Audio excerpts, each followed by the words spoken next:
Na Slovensku sa dnes od severu postupne ochladilo. Lokálne však teplota aj tak na juhu dosiahla okolo 19 stupňov.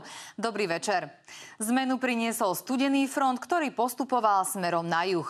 Za ním sa v chladnom vzduchu začína presúvať zo severozápadu nad Karpatskú oblasť a neskôr až nad Balkán tlaková výš. Po jej okraji zajtra postúpi od severozápadu teplý front, ktorý sa postará o oblačnosť aj zrážky. Aj zajtra bude chladno od 8 do 16 stupňov, na juhozápade do 20.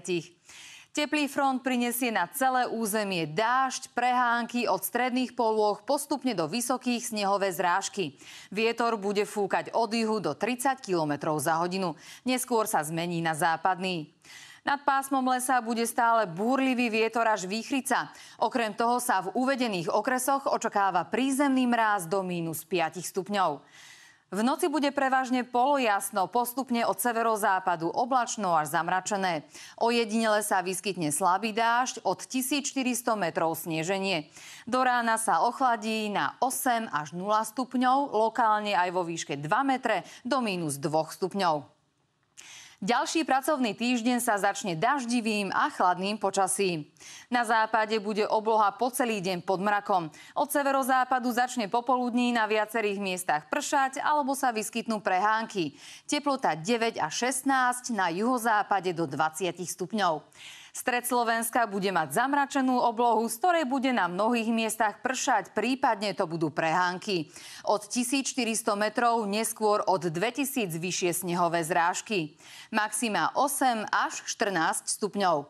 Aj na východe siahnite po teplej bunde. Teplomer ukáže len 8 až 10 stupňov. Oblačnosť tu bude veľká a na viacerých miestach čakajte dážď alebo prehánky.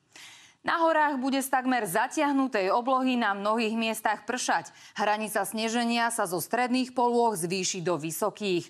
Vo výške 1500 metrov sa oteplí na 5 stupňov. Fúkať bude búrlivý vietor až výchrica. Tlak vzduchu začne mierne klesať. V útorok bude oblačno, najmä na západe miestami s dažďom. Teplota 12 až 20 stupňov.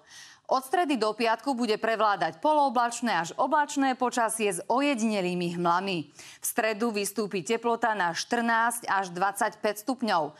Vo štvrtok sa oteplí na 21 až 26 a v piatok bude od 19 do 25 stupňov. Dnešné počasie poznačil silný vietor, ktorý ste nám hlásili z Považia, kde bolo premenlivo, ale aj z okresu Prešov. Tu sa ukázala dokonca dúha pri teplote 10 stupňov. Ďakujeme za pozornosť, pekný večer a dovidenia.